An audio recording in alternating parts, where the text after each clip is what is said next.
काशी खंड अध्याय 17 श्लोक 60 में ऐसा वर्णित है कि गुरु पुष्य समायोगे लिंगमेध समर्च्य च यत् कर्यन्ति मनोजस्त सिद्धि मध्यायस्यति।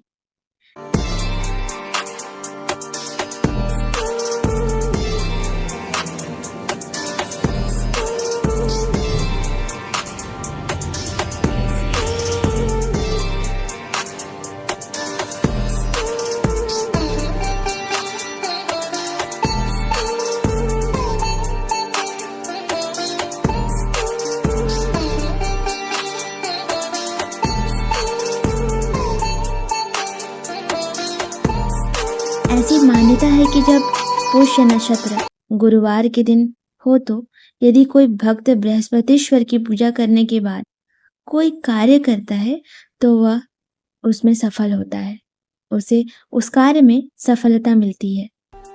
वाराणसी के सिंधिया घाट पर आत्मवीरेश्वर मंदिर के सामने ही स्थित है बृहस्पतिश्वर।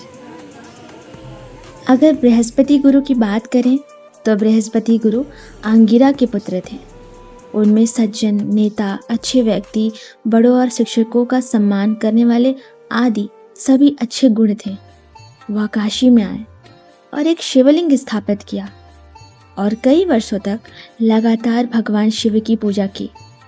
भगवान शिव उस लिंग के माध्यम से एक ज्योत से निकले अर्थात दिव्य प्रकाश के रूप में उनके समक्ष प्रकट हुए।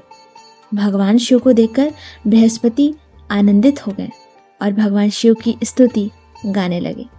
जिसके बाद भगवान ने उन्हें वरदान दिया कि बृहस्पति सभी देवों के स्वामी होंगे। चूंकि बृहस्पति ने भगवान शिव की स्तुति की थी, इसलिए उन्होंने यह भी वरदान दिया कि बृहस्पति को वाचस्पति अर्थात वाणी में उत्कृष्टता रखने वाला कहा जाएगा।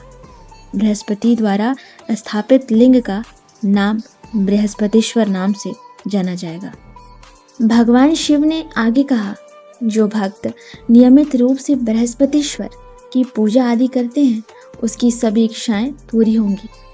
तब भगवान शिव ने भगवान ब्रह्मा, इंद्रदेव और अन्य देवताओं को बुलाया और उन सभी देवताओं को आदेश दिया कि वाचस्पति अर्थात बृहस्पति सभी देवताओं के गुरु शिक्षक होंगे। वाचस्पति सभी बुद्धिमय व्यक्तियों के स्वामी बनेंगे।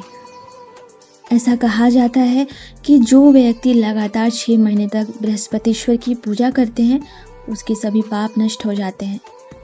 जो भक्त विशेषतः गुरुवार को पुष्यमी नक्षत्र के संयोग में बृहस्पतिश्वर की पूजा अर्चना करते हैं उसे अपने सभी प्रयासों में सफलता मिलती है। पर बृहस्पति गुरु का जन्म इतना आसान नहीं था। ऋग्वेद के अनुसार प्राचीन काल में महर्षि अंगिरा नाम के महान ऋषि हुआ करते थे, परंतु वह इस बात से इतने चिंतित थे कि इतने ज्ञान के पश्चात उन्हें कोई संतान न थी। बहुत ही घोर तपस्या से प्रसन्न होकर भगवान ब्रह्मा ने महर्षि अंगिरा और उनकी पत्नी स्मृति को दर्शन देकर पुत्र प्राप्ति का आशीर्वाद दिया और उन्हें कठिन व्रत बताया जिसे उन दोनों ने किया। तब जाकर उन्हें ओजस्वी पुत्र की प्राप्ति हुई। उस पुत्र का नाम अंगिरा नंदन रखा गया। वह बहुत ही ज्ञानी थे, बचपन से ही ओजस्वी थे। वे भगवान शिव के बहुत बड़े भक्त थे। महादेव ने उनकी भक्ति से प्रसन्न होकर ही उनका नाम बृहस्पति रख दिया और उन्हें देवगुरु की उपाधि दी और 9 ग्रह मंडल में भी स्थान दिया। और आज हम सब उन्हें बृहस्पति गुरु के नाम से जानते हैं। बुद्धिभूतम त्रिलोकेशम तम नमामि बृहस्पतिम देवनाम च ऋषि नाम च गुरुवम। धन्यवाद।